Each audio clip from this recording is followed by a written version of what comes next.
नमस्कार। दिल्ली के मुख्यमंत्री अरविंद केजरीवाल आखिरकार ईडी के आखिरी सम्मन पर उनके सवालों के जवाब देने के लिए तैयार हैं। हालांकि उन्होंने दो शर्तें रखी। उनकी पहली शर्त ये है कि उनकी पूछताछ की तारीख 12 मार्च हो और दूसरी ये कि ये पूरी बातचीत वीडियो कॉन्फ्रेंसिंग के जरिए हो। आपको बता दूं कि ईडी ने अभी तक अरविंद केजरीवाल को 8 सम्मन भेजे हैं। आम आदमी पार्टी के नेता सौरभ भारद्वाज का कहना है कि हमारा स्टैंड वही है कि ये सम्मन गैर कानूनी है। दरअसल इनका मकसद पूछताछ नहीं बल्कि अरविंद केजरीवाल को गिरफ्तार करना है।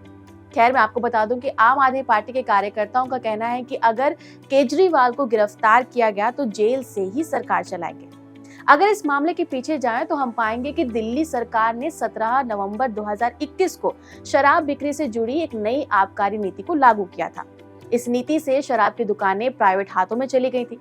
सरकार का दावा था कि इससे माफिया राज खत्म हो जाएगा और सरकार के रेवेन्यू में बढ़ोतरी होगी। जुलाई 2022 में दिल्ली के सचिव ने आबकारी नीति में गड़बड़ी को लेकर एक रिपोर्ट उपराज्यपाल यानी वीके सक्सेना को भेजी थी और सीबीआई जांच की मांग की थी। तब 17 अगस्त 2022 को सीबीआई ने केस दर्ज किया था। इसमें मनीष सिसोदिया, 3 रिटायर्ड सरकारी अधिकारी, 9 बिजनेसमैन और 2 कंपनियों को आरोपी बनाया गया था। अब ऐसे में जब लगने लगा कि विवाद बढ़ रहा है तो 28 जुलाई 2022 को सरकार ने इस शराब की नीति को बंद कर दिया। 22 अगस्त 2022 को ईडी ने भी मनी लॉन्ड्रिंग का केस दर्ज किया गया था। 28 फरवरी 2023 को मनीष सिसोदिया की गिरफ्तारी हुई। वहीं 4 अक्टूबर 2023 को संजय सिंह को पूछताछ के लिए गिरफ्तार किया गया। अब इसी मामले में अरविंद केजरीवाल से पूछताछ होनी है। ईडी दावा कर रही है कि उसके पास केजरीवाल से जुड़ा एक विटनेस है।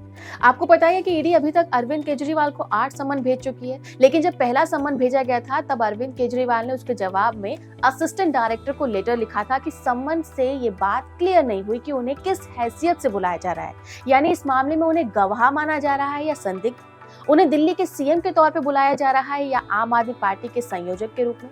हालांकि काफी लोगों के मन में ये सवाल है कि क्या अरविंद केजरीवाल को गिरफ्तार किया जा सकता है। तो मैं आपको बता दूं कि कोड ऑफ सिविल प्रोसीजर की धारा 135A के अनुसार प्रधानमंत्री, केंद्र मंत्री, लोकसभा राज्यसभा के सांसद, सीएम, विधानसभा और विधान परिषद के मेंबर्स को सिविल मामलों में गिरफ्तारी से छूट मिली है। सिविल मामले यानी कि जिसमें प्रॉपर्टी, कर्ज, धार्मिक विवाद और अधिकार से जुड़े हुए मामले शामिल होते हैं। लेकिन क्रिमिनल केसेस में किसी भी जनप्रतिनिधि की गिरफ्तारी होना मुमकिन है और शराब घोटाले में क्रिमिनल केस दर्ज किए गए हैं, यानी आप नेताओं के साथ अरविंद केजरीवाल की गिरफ्तारी की भी पॉसिबिलिटी है।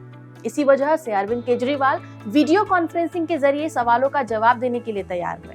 पर देखिए, गिरफ्तारी तभी होगी जब उनको इस मामले से जुड़ा हुआ पाया जाएगा, यानी जिस तरह का उन पर शक है अगर वो सही नजर आता है या साफ नजर आता है कि उसमें केजरीवाल की गलती है तो वो गिरफ्तार किए जाएंगे, वरना तो गिरफ्तारी का कोई मतलब नहीं बनता। पर हाँ, अगर केजरीवाल को सही में मामले की हकीकत पता है तो उनका इस तरह से डरना वाजिब है। लेकिन यहाँ अब एक ट्विस्ट है। अगर अरविंद केजरीवाल गिरफ्तार हो जाते हैं तो काफी कुछ बदलने की उम्मीद है। कुछ लोगों के मन में सवाल हो सकता है कि क्या उन्हें सीएम पद से भी इस्तीफा देना होगा।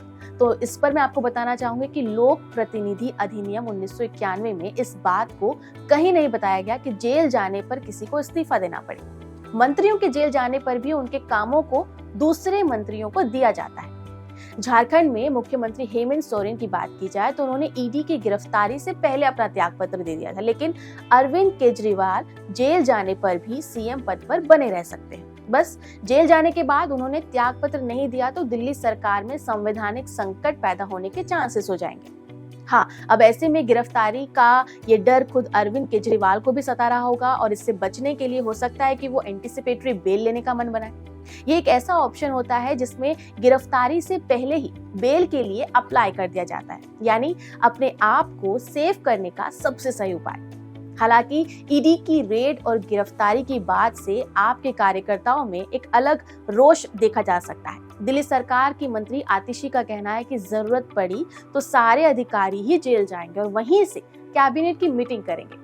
पर मजे की बात यह है कि आतिशी की ये बात पूरी नहीं हो पाएगी, क्योंकि जेल मैनुअल ये कहता है कि कोर्ट की सुनवाई या टेलीमेडिसिन के अलावा जेल में कोई भी मीटिंग नहीं हो सकती है।